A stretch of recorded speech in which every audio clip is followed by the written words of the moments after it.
सुप्रभातम। नवीन Rajasthan senior secondary school की online शिक्षण कक्षाओं में कक्षा 10th के आप सभी विद्यार्थियों का हार्दिक स्वागत है। आज हम इस लेक्चर 1 में कक्षा 10th के पार्ट 4 यानी लेसन 4 का लेक्चर 1 पढ़ेंगे, जिसमें पाठ का नाम है जृंभस्व सिंह दंतास्ते गणेशे।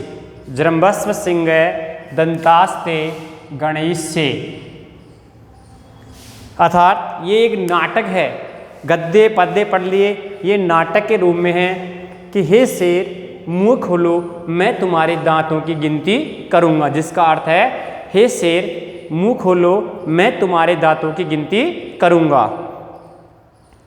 ये नाटक जो है ये अभिज्ञान शाकुंतलम जो महाकवि कालिदास के द्वारा रचित महाकाव्य है, उसमें से अभिज्ञान शाकुंतलम नाम का एक नाटक है। उन्होंने 3 नाटक लिखे थे, उनमें से अभिज्ञान शाकुंतलम के नामक नाटक से लिया गया है और यह 7वें अंक से लिया गया। उसके अभिज्ञान शाकुंतलम के 7वें अंक से लिया गया है। इसमें कालिदास ने जो 7 रचनाएं लिखी थी, ये जो कालिदास हुए महाकवि थे, ये महाकवि जो कालिदास जी हुए उन्होंने 7 रचनाएं लिखी। उसमें 2 तो महाकाव्य हैं, 2 खंड काव्य हैं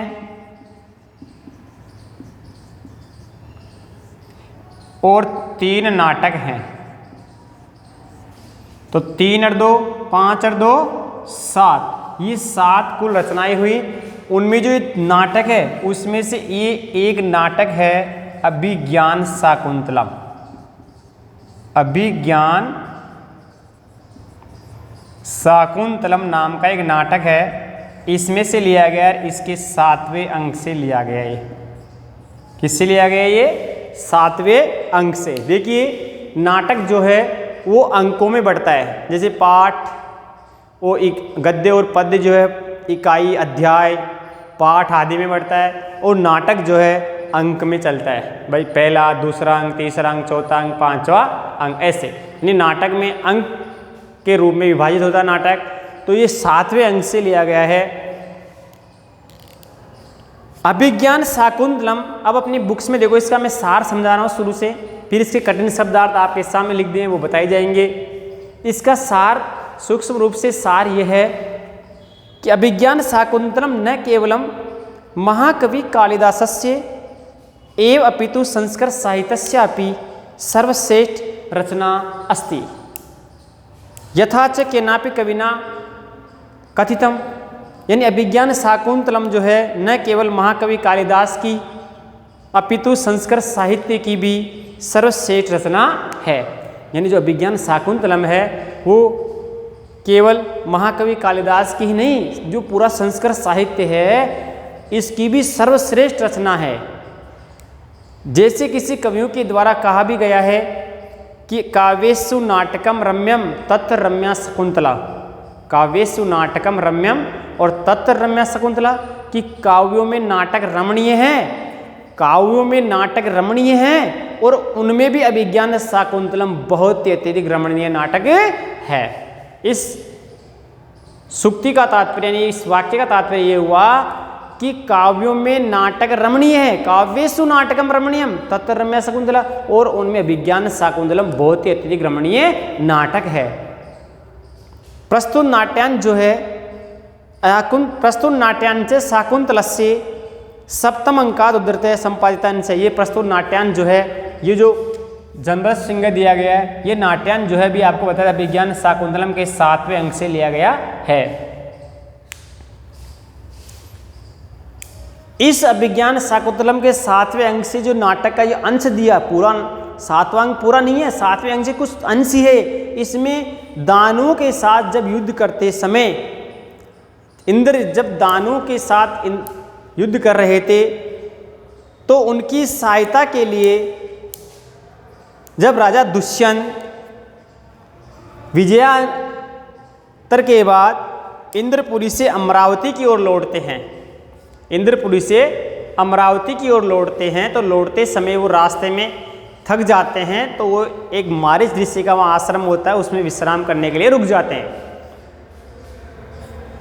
और वहाँ पर बालक जो सर्वदमन नाम का एक बालक है वो शेर के शावकों के, सिंह शावकों के, शेर के बच्चों के साथ क्रीड़ा करता हुआ खेलता है उस आश्रम में, यानी सिंह के शिशुओं के साथ, शेर के बच्चों के साथ क्रीड़ा करता हुआ खेलता है।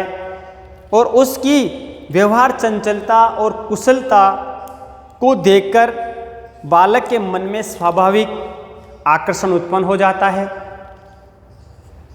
बालक की व्यवहार चंचलता और कुशलता को देखकर उस राजा दुष्यंत के मन में बालक की चंचलता, व्यवहार कुशलता और उसके आकर्षण को देखकर एक अन्य प्रकार का आकर्षण राजा के मन में उत्पन्न हो जाता है। और धीरे धीरे वो वार्तालाप करने लग जाता है वहाँ पे तपस्विनियों से, रहने वालियों से। और अंत में वार्तालाप के प्रसंग से उसे ज्ञात हो जाता है, अर्थात उसे विश्वास हो जाता है कि ये सर्वदमन जो नाम का एक बालक है वो बालक उसका ही पुत्र है। और इस प्रकार इस दृश्य में बालक की चंचलता और राजा दुष्यंत का वात्सल्य प्रेम, बालक के प्रति प्रेम को बहुत ही मनमोहक रूप में एक नाटक के रूप में वर्णन किया गया है। नाटक देखो पात्रों में चलता है, यानी नाटक में पात्र होते हैं, पहला पात्र, दूसरा पात्र, जितने भी 2, 3, 4, 5 जो भी होते हैं, नाटक पात्रों में बटा होता है। जैसे आप भी देखो नाटक पर्दे के पीछे से निकलता है ना, तो एक पात्र आता है अपना अभिनय करता है, फिर दूसरा आता है, फिर तीसरा, फिर चला जाता है, फिर आता है। ऐसे नाटक में पात्र होते हैं। तो इसमें देखो एक तो राजा है मूल पात्र नाटक का, एक तपस्वी हैं 2, पहली और दूसरी तपस्विनी, और एक वो बालक है। 2 तपस्विनी स्त्रियां आश्रम की, एक सर्वदमन नाम का बालक है, एक राजा है। इस प्रकार ये 4 नाटक के पात्र हैं इसमें। ये इसका सूक्ष्म रूप से सार होता है। तो अंत में उस राजा दुष्यंत को उस आश्रम में उस बालक के रूप में एहसास हो जाता है कि ये बालक मेरे द्वारा परित्याग की हुई उस शकुंतला नामक स्त्री का ही पुत्र है।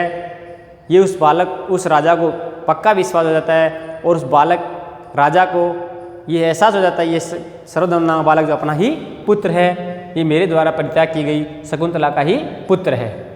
इसलिए इस नाटक में राजा की पुत्र के प्रति प्रेम, बालक की चंचलता, व्यवहार कुशलता को दिखाया गया है बहुत ही मार्मिक ढंग से।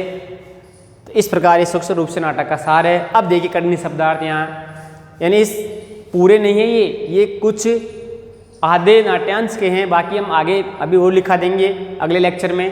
पहले ये देख लीजिए, जैसे माँ का मतलब नहीं निषेध अर्थ में आता है, मना करने के अर्थ में। चापलम यानी चंचलता होती है, उदंडता, चंचलता जिसको बोलते हैं। प्रकृति यानी स्वभाव को बोला जाता है। अभूमि का मतलब होता है अनुचित स्थान, उपयुक्त स्थान नहीं होना। अविनयस्य का मतलब होता है चंचलता का, विनय यानी चंचलता नहीं होना, विनम्रता, और अविनयस्य यानी चंचलता का होना। निषिद्ध यानी निवारण करता है, अवलोक के यानी देख करके, और शैष्व यानी आश्चर्य के साथ। शैष्व यानी आश्चर्य के साथ, अनुबद्ध मानेगा यानी अनुसरण करके। अबाल सत्व असाधारण शक्ति संपन्न, अर्ध पीतस्तनम जिसने आधा ही दूध पिया है, आमर्द क्लिष्ट केसरम बिखरे हुए बाल वाले, बलात्कारेण बलपूर्वक, बलपूर्वक, ये देखो क्या पूरा है, कुछ कारण से मिट गए यहाँ पे, पूरा बलपूर्वक, बलात्कारेण यानी बलपूर्वक। कर्षति यानी खींचता है, और यथा निर्दिष्ट कर्मा का मतलब पूर्वोक्त कार्यों में यानी पहले के कार्य में लगा हुआ। अविनीत यानी विनम्रता से रहित, और अपत्य निर्विशेषानी का मतलब संतान के तुल्य यानी समान। सत्वान यानी प्राणियों को, सत्व प्राणी को बोलते हैं, सत्वानी बहुवचन है प्राणियों को। विप्र करोष यानी परेशान कर रहे हो। संरंभ यानी होता है क्रोध, गुस्सा। और कृत नाम देह, उचित नाम ही रखा है, यानी ठीक नाम रखा है। केश्रेणी यानी शेरनी, केश्रेणी का मतलब है शेरनी। ये आपके एक नाट्यांश तक के हैं। इसके बाद आगे आएंगे जो आगे और लिखा दिए जाएंगे। अब अपन नाट्यांश को शुरू करते हैं और नाट्यांश का नाम है कि चतुर्थ पाठ है, चौथा पाठ जृंभस्व सिंह दंतास्ते गणी से। जृंभस्व का मतलब होता है मुख खोलना, सिंह यानी होता है शेर, दंता यानी दांतों को तुम्हारे गणी से यानी गणना करूंगा। हे सिंह मुंह खोलो मैं तुम्हारे दांतों की गिनती करूंगा। हे सिंह मुंह खोलो मैं तुम्हारे दांतों की गिनती करूंगा। अब देखो इसके बाद अपन पाठ पढ़ते हैं कि जृंभस्व सिंह दंतास्ते गणेश से, जिसका बताया कि हे सिंह मुंह खोलो मैं तुम्हारे दांतों की गिनती करूंगा। नेपथ्य का मतलब होता है पर्दे के पीछे से। नाटक में आप जानते हो पर्दा होता है, पर्दे के पीछे से पात्र आता निकल कर और वो पात्र अपना जो पहले वाला पात्र है विनय प्रकट के चला जाता है, फिर दूसरा पात्र आता है। तो नेपथ्य यानी यहाँ से नाटक का प्रारंभ हो रहा है, यानी नाटक यहाँ से चल रहा है। नेपथ्य पर्दे के पीछे से। माँ खलु चापलम कुरु, इससे पहले मैं आपको एक बार भाषण करवा देता हूँ। माँ खलु चापलम कुरु कथम गत एवात्मन है प्रकृति में। राजा कह रहा है, अब यहाँ से पात्र राजा आता है पहला। कर्णम दत्वा ए भूमि इयम अविन्यस्य को नु खलु वैसे निषिध्यते शब्दानुसारेण अवलोक्य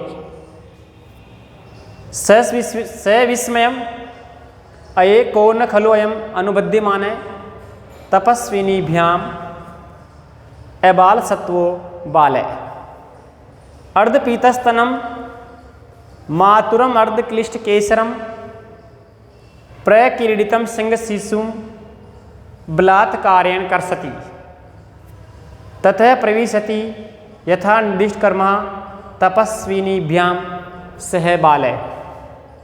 बालय इसके बाद बालक कह रहा है जंबस्व सिंह दंतास्ते गणेश से, तब प्रथमा ताप से कहती है अविनीत है। किम नौपत्य निर्विशेषानि सत्वानि विप्रकरोसि हंत।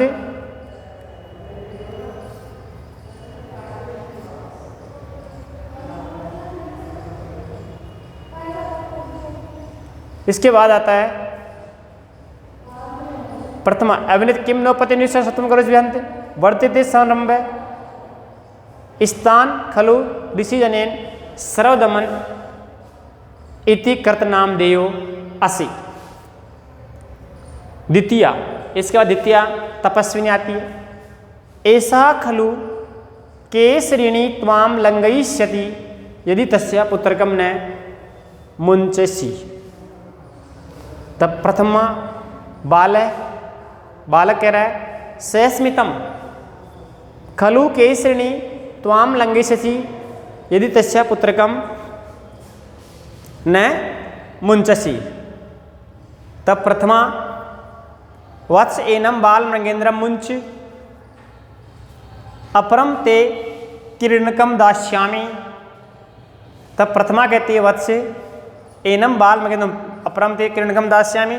तब बालक कह रहा आगे कुत्र देह्येतर इति हस्तम प्रसारयति, इति हस्तम प्रसारयति।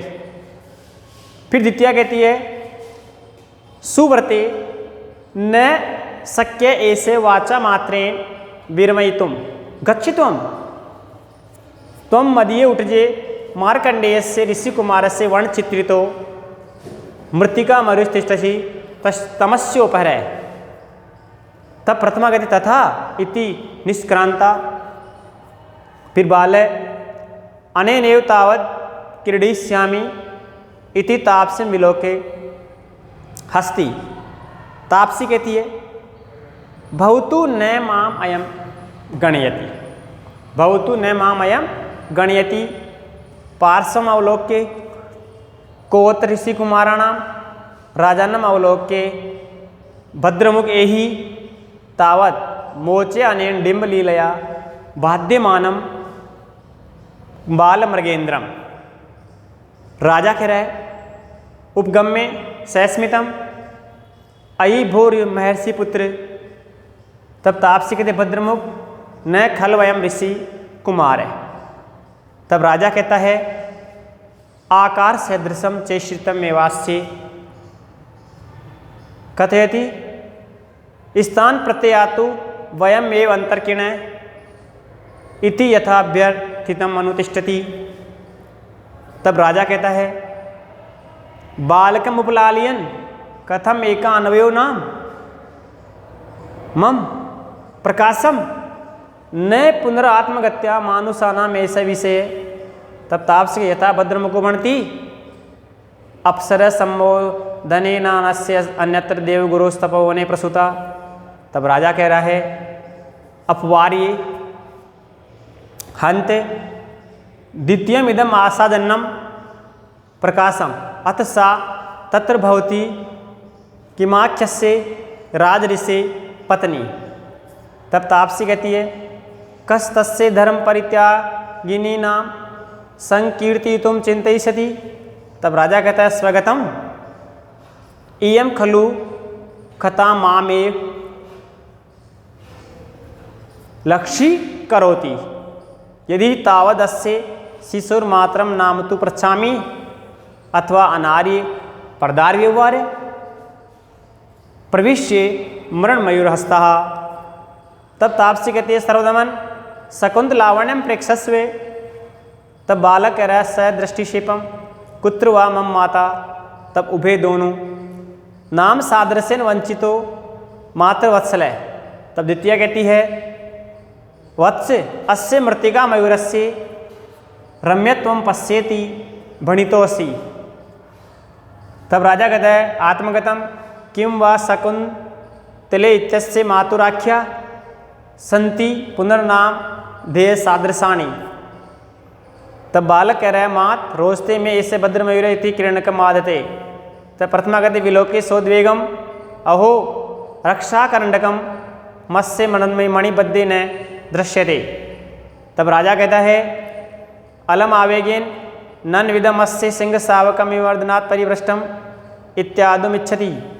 तब उभे वे दोनों कह रही है माँ खलवेदत अवलंबे कथम ग्रहीतम अनेन इति विस्मयात परस्परम अवलोकयत। तब राजा कहता है किमर्थम प्रतिसिद्धा इसमें। तब प्रथमा ताप से शृणोतु महाराज ऐसा अपराजिता नामोस्धि जात कर्म समेत भगवता मारी चेन्दत्तः एताम किल माता पितरा आत्मनम च वर्जयित्वा अपरो भूमि पिताम ने गृह्णाति। इसके बाद राजा कह रहा है अत गृह्णाति। तब प्रथमा कहते ततस्तम सर्पो भूत्वा दस्ति। तब राजा कह रहा है भवती व्याम कदाचित अस्या प्रत्यक्षी कर्ता विक्रिया। तब उभे अनेक से। तब राजा कह रहा है सहर्षम आत्मगतम कथमेव संपूर्णमपि मे मनोरथम नाभिनंदामि इति बालम परिस्वज्यते। तब बाल कह रहा है मुंच माम यावन मातो सकाशम गमिष्यामि। तब राजा कहता है पुत्रक मया सही मातरम अभी नंदिष्यसि। तब बालक कह रहा है मम खलु तातो दुष्यन्ते न त्वम। राजा कहता है सहस्मितम ऐसे विवादे प्रत्यायति ऐसे विवादे प्रत्यायति। ये इस नाटक का देखो संस्कृत वाचन है। अब वाचन से ही आपको कुछ भाव समझ में आ गया होगा भाई नाटक में क्या भाव है, यानी नाटक किन किन के मध्य हो रहा है, कौन पात्र है, क्या पात्र कह रहा है, यानी कुछ अंश तो हमें वाचन से ही समझ में आ जाता है, गद्य हो पद्य हो चाहे नाट्यांश। अब देखिए भावार्थ। अब इसमें आपको कुछ इसमें संधि पद आए हुए हैं वो मैं आपके सामने स्पष्ट कर देता हूँ। पहले वाले गद्य के जैसे इसमें आया था खल वैसे आया एक पहला खल वैसे में देखो इस खल वैसे का संधि विच्छेद होगा खल वैसे खलूदने ऐसे संधि है इनमें यण संधि। यहाँ इक वर्णों में से ई उ आ रहा है, ऊ का हो रहा है वह, तो लाद लगे वह में आगे वाला ए मिल गया ए और से खल वे से यण संधि बन गई। कौन संधि बन गई इसमें? यण संधि। इसके बाद इसमें आगे देखो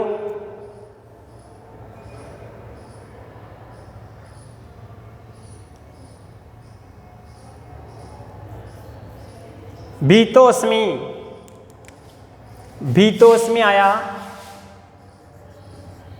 भीतोस्मि, इसमें यह अवग्रह हो रहा है इसका मतलब यहाँ विसर्ग है भीतः धने अस्मि, विसर्ग के स्थान पे ओ गया। और मैंने पहले वाले लेक्चर में बताया था कि विसर्ग के बाद अगर रहस्य आता उग्रह कर दिया, उग्रह का मतलब होता है रहस्यकार। तो इसमें विसर्ग संधि में उत्व विसर्ग संधि आ रही है। उत्व विसर्ग का नियम 1 यानी पहले नियम से सिद्ध हुई है। इसके बाद दूसरा देखो, इसमें कोई और हो तो अविनीत खलु है इसमें,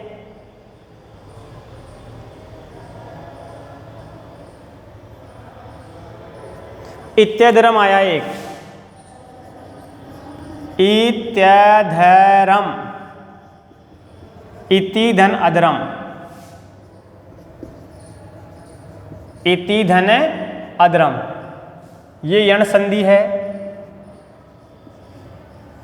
यानी यहाँ ई का ये हो रहा है, त्याद रह गया, अधरम ऐसे में जाएगा अत्यधरम यण संधि। दहीये तत् एक हो आया, दहीये तत्, इसमें देही ई का ये, देही धन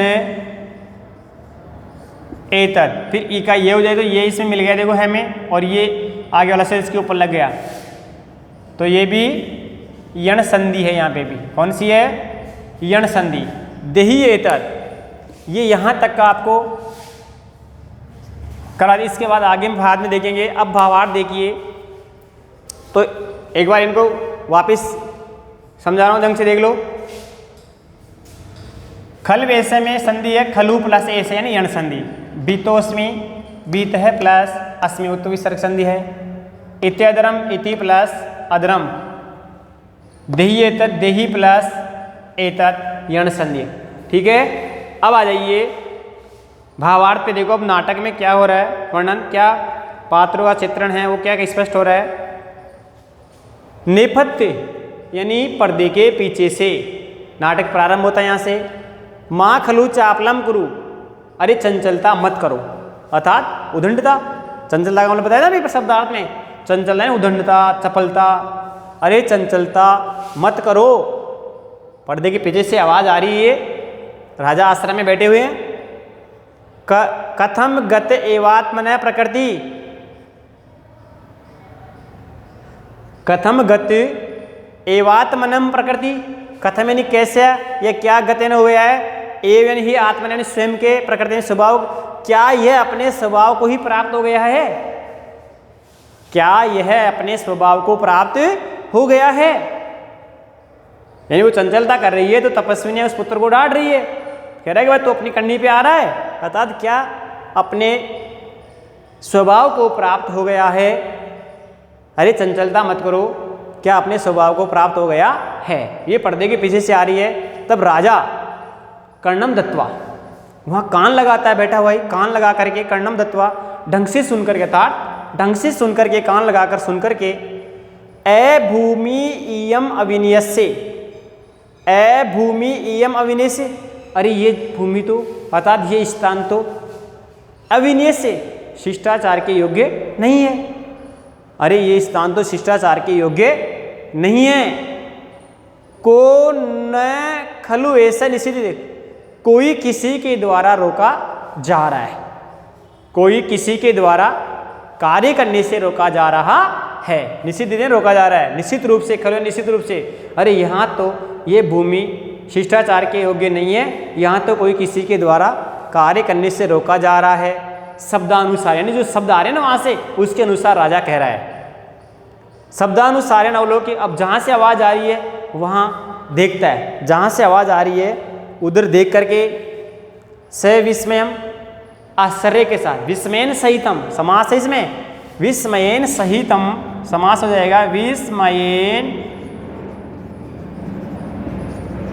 सहितम, स विस्मयम अव्ययभावी समास हो जाएगा, क्योंकि सब समासिक पद बनेगा। तो स विस्मयम, तो सह उपसर्ग है यहाँ, तो जिस समास का पहला पद उपसर्ग और दूसरा संज्ञावाचक होता है वो अव्ययभावी समास होता है। तो स विस्मयम आश्चर्य के साथ, अये कौन खलो अयम अनुबद्धिमान है तपस्विनी व्याम अबाल सत्व वाले, अरे कौन खलोयम, कौन ये निश्चित रूप से, अरे कौन ये निश्चित रूप से अनुबद्यमान है तपस्विनी वाले वाले, एक प्राणी को इन तपस्विनियों के द्वारा सताया जा रहा है। अरे कौन तपस्विनियों के द्वारा निश्चित रूप से इस एक प्राणी को सताया, अर्थात प्राणी के समान बाल यानी बालक को सताया जा रहा है, रोका जा रहा है, अर्थात पीड़ित किया जा रहा है। अरे निश्चित रूप से यहाँ तो इन तपस्विनियों के साथ, दो तपस्विनियों के द्वारा अर्थात तपस्विनियों के द्वारा इस प्राणी अर्थात बालक को सताया जा रहा है, रोका जा रहा है, कार्य करने से रोका जा रहा है। और एक पद्य आता है बीच में कि अर्धपीतस्तनम मातुरम अर्धक्लिष्ट केसरम प्रकीडितुम सिंह शिशुम बलात्कारेण करसति, अर्थात इसका भाव ये होता है अर्धपीतस्तनम यानी जिसने अपनी माँ का दूध आधा ही पिया है, जिसने अपनी माँ का दूध आधा ही पिया है, यानी इस पद्य में वो बालक जो है वो सिंह शावकों को पकड़कर खींच रहा है। वो शेरनी अपनी माँ का दूध पी रहे हैं वो शावक, और उनको खेलने के लिए पकड़कर खींच रहा है, तो उनके बाल बिखर जाते हैं, उनसे जबरदस्ती कर रहा है कि आओ खेलेंगे हम। तो अर्धपीतस्तनम मातरम अर्धक्लिष्ट केसरम, जिसने अपनी शेरनी अर्थात सिंहनी का दूध आधा ही पिया है, अपनी माँ सिंहनी शेरनी का दूध जिसने आधा ही पिया है, ऐसा वह बालक प्रक्रीडितुम सिंह शिशुम, शेरनी के बच्चों को बलात्कारेण जबरदस्ती करसते यानी खींच रहा है खोलकर, यानी जिसने अपनी माँ का दूध आधा ही पिया है और जिसके जबरदस्ती खींचने से बाल इधर उधर बिखर गए हैं, ऐसे सिंह शावकों को वो खोल करके वो बालक जबरदस्ती अपनी ओर खींच रहा है कि आओ हम तुम्हारे साथ खेलेंगे। समझ में आया?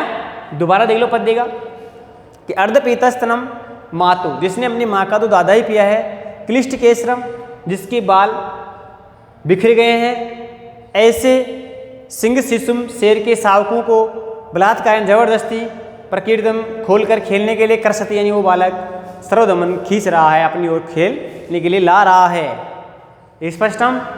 अब आगे इतने में ही नाटक में आगे देखो क्या होता है, ततः प्रवेशति, उसके बाद प्रवेश करती है, यथा निर्दिष्ट कर्मा, अपने पहले के जो निर्धारित कार्य हैं उन कार्यों को पूरा करके तपस्विनीभ्याम, उन तपस्विनियों के साथ बालक। इसके बाद नाटक में आगे देखो अपने निर्धारित कार्यों को पूरा करके दो तपस्विनियों के साथ वह बालक प्रवेश करता है।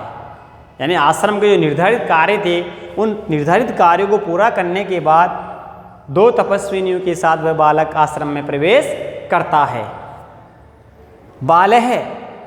बालक कह रहा है जृंभस्व सिंह दंतांस्ते गणेश से, अब उनको खींच कर ला रहा है, लाते हुए कह रहा है कि हे बाल सिंह, जृंभस्व यानी मुंह खोलो, मुखम उद्घाटे, मुंह खोलो। सिंह को कह रहा है हे सिंह मुंह खोलो, दंतांस्ते गणेश से, तेन तुम्हारे दंतहा दांतों को गणेश से, मैं तुम्हारे दांतों की गिनती करूंगा। हे सिंह मुंह खोलो, मैं तुम्हारे दांतों की गिनती करूंगा।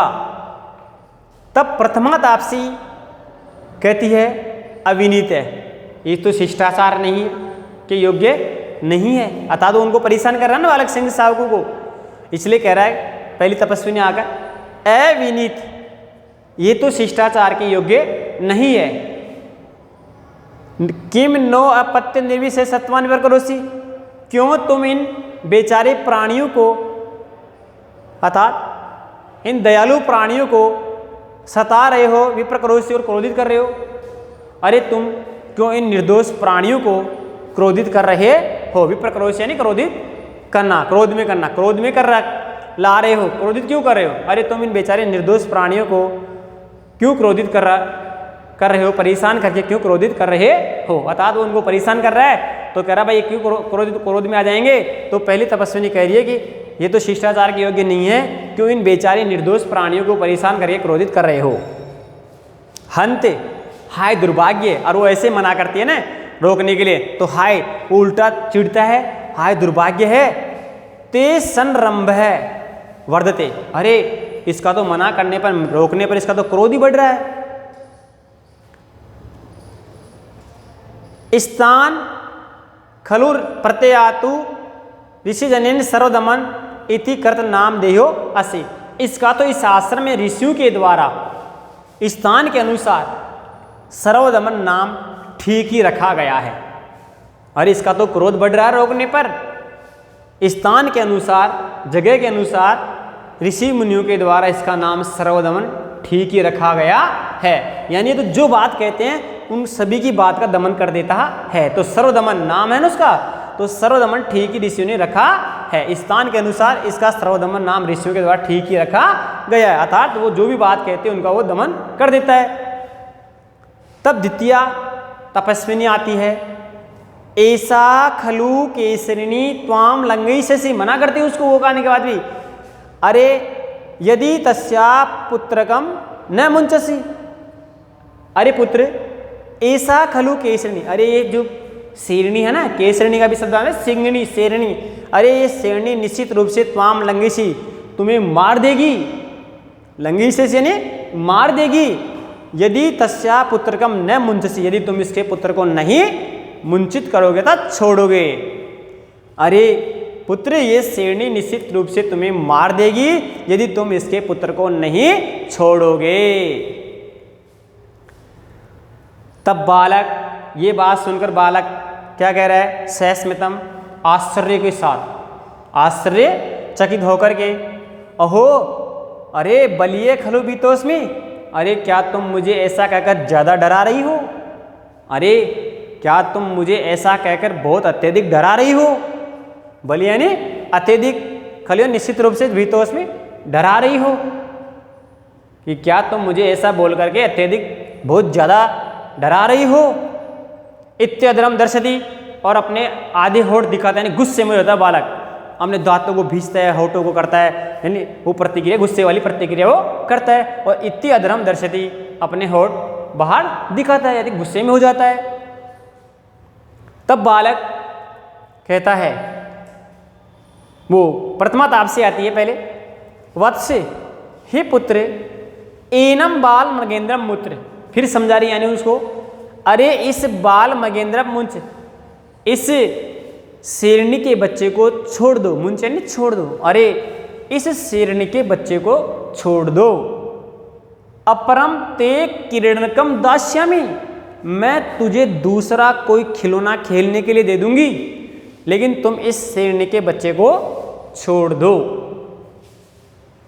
तब बालक क्या कहता है, देखो प्रतिक्रिया में नाटक में, कुत्र कहाँ है, क्योंकि बालक का जो स्वभाव चंचलता का होता है, तो खिलौना का नाम लेते हुए कहता कहाँ है, कुत्र यानी कहाँ है।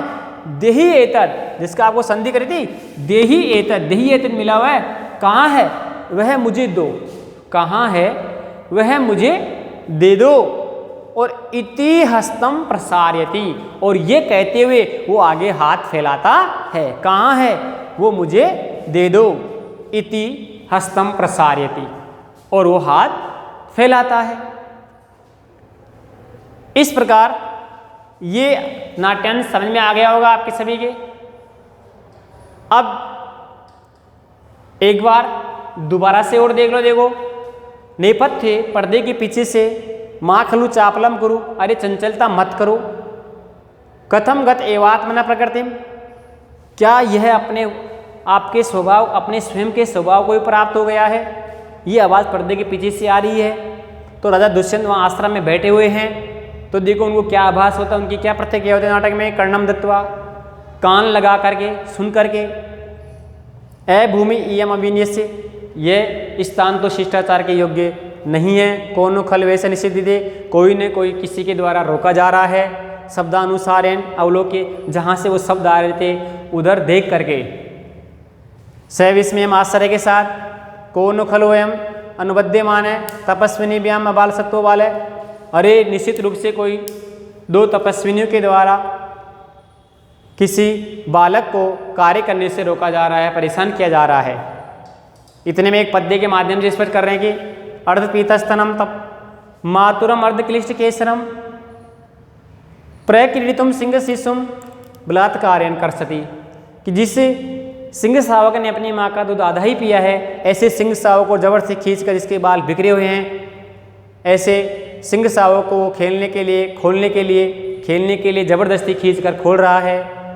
ततः प्रविशति, इतने में ही यथा निर्दिष्ट कर्मा तपस्विनीभ्याम सबालय प्रविशति, अर्थात इतनी देर में अर्थात थोड़ी देर में ही उन 2 तपस्विनियों के साथ अपने आश्रम के पूर्वोक्त कार्यों में लगे हुए का संलग्न वो 2 तपस्विनी अपने कार्यों को पूरा करके एक बालक के साथ प्रवेश करती है। तो बालक कहता है आते ही, जृंभस्व सिंह दंतास्ते गणेश से, हे सिंह मुख खोलो, मैं तुम्हारे दांतों की गिनती करूँगा। यानी शेर सिंह शावक से आकर खेल रहा है और कह रहा है कि हे शेर मुँह खोलो, मैं तुम्हारे दांतों की गिनती करूँगा। तब पहली तपस्विनी जो है वो कहती है, अविनीत है, ये तो शिष्टाचार नहीं है। किम नो पत्ते निर्विशेषानि सत्वानि प्रकरोषि, क्यों तुम इन निर्दोष प्राणियों को परेशान करके एक विप्रकरोषि क्रोधित कर रहे हो। हंत हाय, इतना जब मना करती है तो ऐसे मना करने वो बालक चिढ़ जाता है और उसका गुस्सा बढ़ता है। तो हंत हाय दुर्भाग्य है, वर्धते थे संरंभ, इसका तो क्रोध बढ़ रहा है ऐसा करने पर। अर्थात तपस्विनी कह रही है भाई ऐसा करने पर इसका तो गुस्सा ही बढ़ रहा है। शब्दा स्थान नानुसारेण खलु ऋषि जनेन सर्वदमन इतिकृत नाम देयोसी, स्थान के अनुसार यानी इस आश्रम में रहने के कारण ऋषियों के द्वारा इसका सर्वदमन नाम ठीक ही रखा गया है। अर्थात वो जो भी बात कहती है तपस्विनियाँ या आश्रम में स्थित जो लोग कहते हैं सभी की बात को अनादर कर देता है, यानी दमन कर देता है। तो नाम भी सर्वदमन है उस बालक का, सर्वदमन इसका नाम ठीक ही रखा है, ये तो हर एक बात का दमन कर देता है। इसलिए वो कह रही है कि ये तो स्थान के अनुसार आश्रम में रहने के कारण इस बालक का ऋषियों के द्वारा सर्वदमन नाम ठीक ही रखा गया है। द्वितीय आपसे कहते हैं, ऐसा खलु केसरी त्वाम लंघिष्यति यदि तस्या पुत्रकम न मुंचसी। अब फिर द्वितीय तपस्या अगर समझाती है, क्या कहती है कि ऐसा खलु से केसनी, अरे ये निश्चित रूप से सिंगनी तुम्हें, ये शेरनी तुम्हें मार देगी, यदि तस्या पुत्रकम न मुंचसी, यदि तुम इसके पुत्र को नहीं मुक्त करोगे, छोड़ोगे। तब बालक सस्मितम, आश्चर्य के साथ आश्चर्यचकित हो जाता है, अरे बलिय खलु भीतो उसमें, अरे तुम मुझे बहुत अत्यधिक डरा रही हो, भाई मैं इसको नहीं छोड़ूंगा तो ये मुझे मार देगी, ऐसा कहकर तुम मुझे बहुत अधिक डरा रही हो।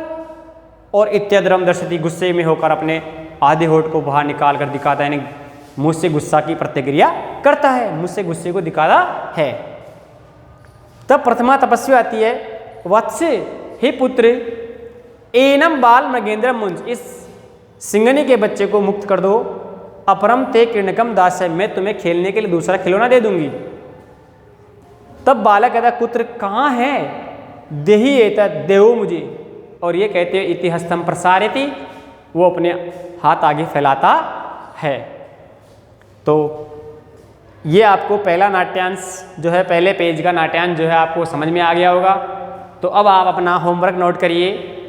होमवर्क में आपको इसके जो दिए गए शब्दार्थ थे वो शब्दार्थ याद करोगे, नोटबुक में भी नोट करना है, कॉपी के बारे में आपको पहले बता ही चुका हूँ। तो अब आप गृह कार्य नोट करिए। पाठ 4 के नाट्यांश के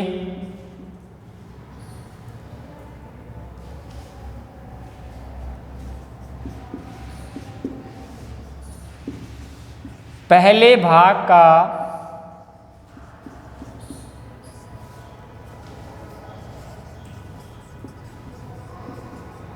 सप्रसंग हिंदी भावार्थ करो।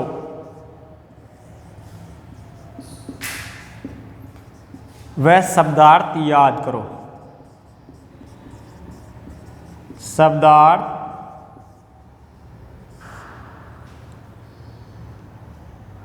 याद करो। ये सभी विद्यार्थी अपनी कॉपी में, नोटबुक में नोट कर लीजिए होमवर्क को। कार्य सफाई से, सटीक, सुंदर और शुद्धता से करना है और साथ में याद भी करना है। अब जो बाकी रह गया अगले लेक्चर में आपको बताएंगे। थैंक यू, धन्यवाद।